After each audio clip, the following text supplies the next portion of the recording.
Pumasok kami ni Lito sa loob ng emergency room. Doon nakita ko, inaasikaso ng mga doktor si Father Ruben. A nurse went to me para mag-fill up ng isang form, pero ipinasa ko iyon kay Lito. Hindi ko inaalis ang aking paningin kay Father Ruben. Not until I heard someone crying sa kabilang kama ni Father Ruben. Iniiyakan ng isang ina ang kanyang namatay na anak. Napako ang paningin ko sa kanila. May lalaking katabi ang lumuluhang ina. Isang binatilyo na nakatulala lang. Tingnan ko ang patay sa kama na iniiyakan ng inang ito. Isang binatilyo ang naroon. The same boy na nasa tabi nito at nakatayo. Isa lang ang ibig sabihin niyon. Kaluluwa na lang ang nasa tabi ng lumuluha at nagluluksang ina. Isang multo. Inilibot ko ang aking paningin sa kabuuan ng emergency room. Marami akong nakita. Mga taong sa unang tingin ay parang normal lang na nilalang. Ngunit sa katotohanan, sila ay mga multo. Mga kaluluwang marahil ay nangamatay sa ospital na iyon. Mga kaluluwang hindi makaalpas sa dapat puntahan. Kaya nanatili sa lugar kung saan sila binawian ng buhay. Hindi ko maintindihan kung bakit. Kung ano ang dahilan ng kanilang pananatili sa mundo. Unfinished business, unclaimed task, ewan ko. Pero ang higit na katanungan sa lahat, bakit ko sila nakikita? Anong kakayahan ito na mayroon ako? Do I always see this kind of ability? O ngayon lang nang maganap ang aksidente? Posible kayang nakuha ko ang ganitong kakayahan dahil ako mismo ay kamuntik ng mamatay. But I was revived. Somehow dumaan ako sa pagitan ng buhay at kamatayan. May kinalaman kaya doon ang aking naranasan ngayon. Nakakatakot isipin na may ganito akong kakayahan. Nakakakita ng mga bagay na dapat ay hindi ko na makita. Pero bigla akong naisip si Grace. If I have this ability to see dead people, why can't I see Grace? Bakit hindi ko makita ang anak ko among this multitude of ghosts? Lumabas ako ng emergency room. Hindi ko na makayanan ang aking nakikita. Napaupo ako sa plastic stool na nagsisilbing hintayan ng mga kamag-anak. Doon ako napayuko para umiyak. Suddenly, someone approached me. Lara. It was a familiar voice. Nagtaas ako ng mukha upang makita ang pinagmumula ng tinig. It was Nurse Almira. Ngunit hindi na gaya ng dati ang kanyang itsura. Namumutla ang kanyang mukha. Nangingitim ang ilalim ng mga mata at puno ng dugo ang puti niyang uniforme. Ngayon alam mo na, ang sabi niya. Alam ko na ang ano, ang alin. Pero lumakad na siya palayo hanggang sa siya ay maglaho. Patay na si Almira. Noong mga panahong inaalagaan niya ako, patay na marahil siya noon. Kaya pala ako lang nakakaalam ng tungkol sa kanya. Kaya pala walang nurse na makapagsabi na naroon siya. Si Almira ay isang kaluluwa. Isang multo na hindi matahimik. Kung bakit, hindi ko na alam. Pero parang marami siyang alam tungkol sa nararanasan ko at tungkol sa nangyayari sa akin. Natatandaan ko pa ang babala niya. Mag-iingat kapag labas mo sa lugar na ito. Nasa panganib ang buhay mo. Ito na kaya ang tinutukoy niyang panganib. Ang makakita ko ng mga kaluluwang hindi matahimik. O may iba pa siyang nais ipahiwatig. Bigla kong naalala ang computer, ang internet, ang website kung saan mababasa ang article na Third Eye Oracle. Something tells me na nanggaling na ako doon. Hindi na ako nakatiis. I immediately went out of the hospital. Nagtanong ako sa mga passerby kung saan ang pinakamalapit na computer internet shop. May nakapagturo sa akin. Agad ko iyong pinuntahan. Pagpasok sa loob, agad akong naupo sa harap ng computer. I immediately looked for the search engine and typed Third Eye Oracle. Unti-unting nagbago ang computer screen. A second later, nag-appear na ang homepage ng Third Eye Oracle and I was shocked by my discovery. Ang unang bumugan na image doon ay mukha ng demonyo. The same image that haunted me nang una akong magkamalay when I look at the mirror. This time hindi na ako natakot. Unti-unti, may naaalala na ako. As I started reading the Third Eye Oracle, I began to realize na pamilyar na nga ang mga salita, ang mga nilalaman niyon. Ipinapaliwanag doon na may isang samahan o grupo ng mga taong may espesyal na gift o kakayahan. At ito ang kakayahang makakita ng mga nangamatay na nilalang o kaluluwa. Ipinapaliwanag doon na ang kakayahan ay isang regalo. Isang espesyal na kakayahang hindi dapat itatwa o katakutan. Bagkus ay dapat gamitin sa kapaki-pakinabang. Naroon lahat sa article ang listahan kung paano gagamitin kapaki-pakinabang ang kakayahang ito. Kabilang naroon ang pagsasolve ng mga mysteries or crime, lalo na't kung ang namatay na nilalang ay nagpapakita at nagmumulto, ay humihingi ng hustisya.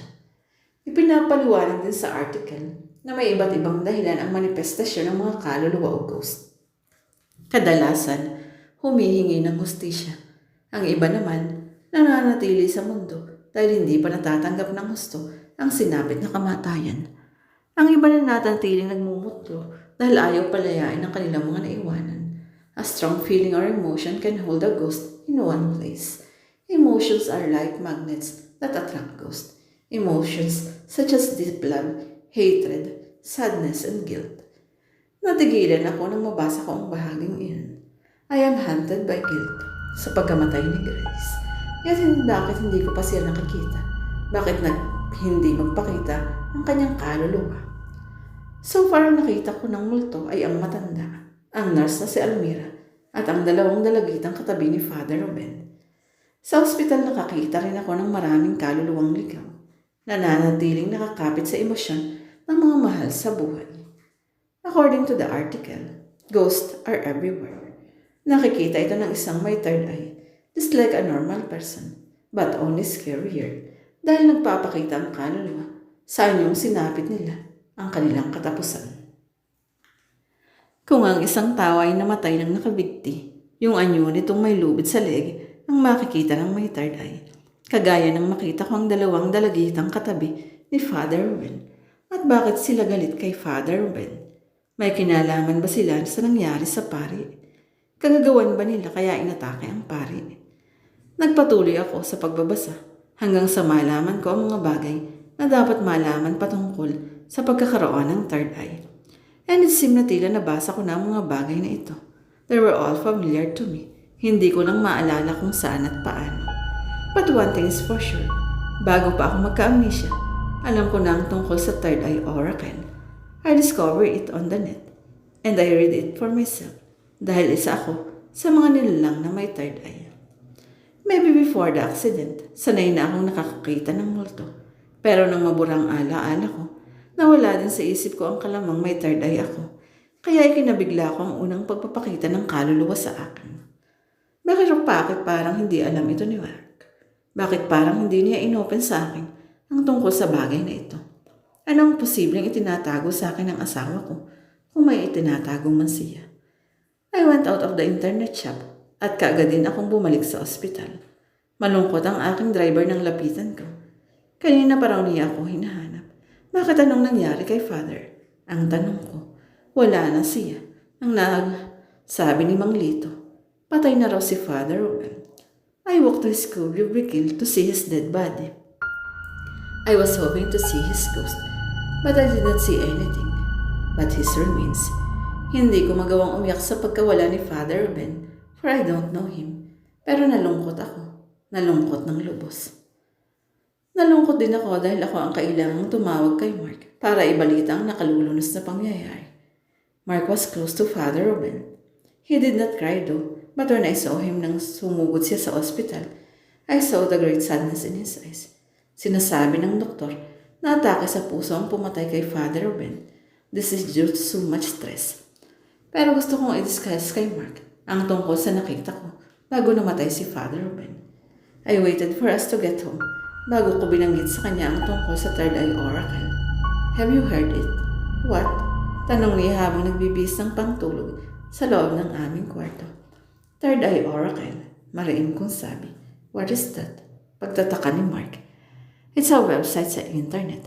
Isang samahan ng mga taong may third eye. Nahiga na ako noon sa kama. Hinihintay na lang si Mark.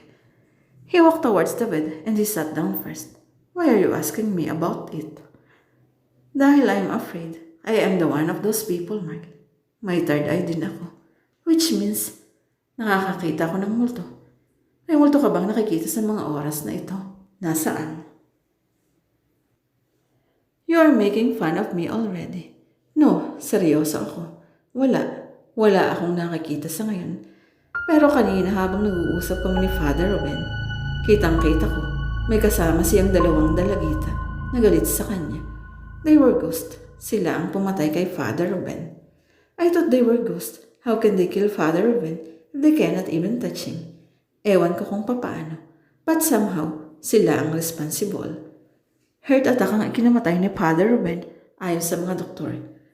Yung nakikita lang nila ang basihan nila. Dahil yung nakikita lang nila ang valid. Dahil yung nakikita lang nila ang nakikita ng lahat. Hindi porque hindi mo nakikita, pero nakikita ng iba ay invalid na. Okay, I rest my case. What's the point of this, Lara? Before the accident, were you aware of my gifts? Itong pagkakaroon ng third eye ang tinutukoy mo. Yes. No, hindi ko alam. Why? We never talk about it. Asawa kita. Hindi man lang ako nagsabi sa iyo.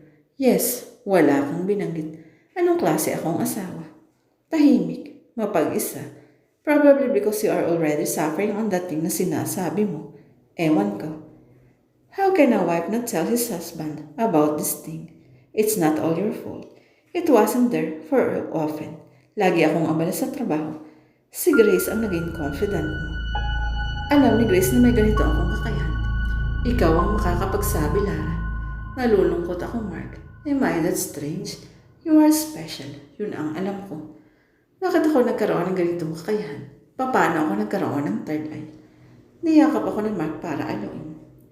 How I wish I knew the answer for all your questions. Nakatulugan kong nakasampay ang aking isipan ang mga katanungang iyon patungkol sa aking sarili at sa aking kakayahan. Pero ng gabi ngayon, kaiba sa mga nagdaang gabi, naging mapagbigay ang nawawalang alaala. Dinalaw ako ng panaginip sa kauna-unahang pagkakataon magmula nang mamulat ako mula sa pagkakakoma. Isang panaginip na susi sa isang misteryo.